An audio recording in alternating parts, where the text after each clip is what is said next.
তো এর সাথে আমি একটা ঘোষণা দিতে চাই, বিশেষ করে আমাদের ত্রিপুরা সরকারের যারা কর্মচারী এবং পেনশনাররা যারা এখানে আছেন, সকল কর্মচারীদের জন্য ত্রিপুরা সরকারের আমরা অতিরিক্ত মহার্ঘ ভাতা ডিয়ারনেস অ্যালাউন্স 3% বৃদ্ধির আমি ঘোষণা করছি। পাশাপাশি যারা পেনশনার যারা রয়েছেন তাদেরকেও আমি 3% ডিয়ারনেস রিলিফ সেটাও ঘোষণা করছি। তাতে করে বর্তমানে আমাদের 30% থেকে বৃদ্ধি পেয়ে সেটা 33% হবে এবং এটার এফেক্ট হবে এই 1 এপ্রিল 2025 থেকে।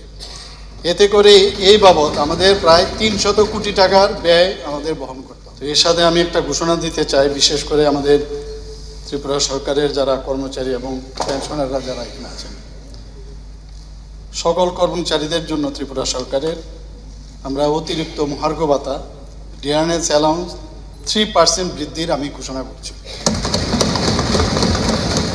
পাশাপাশি যারা পেনশনার যারা রয়েছেন তাদেরকেও আমি 3% ডিয়ারনেস রিলিফ সেটাও ঘোষণা করছি।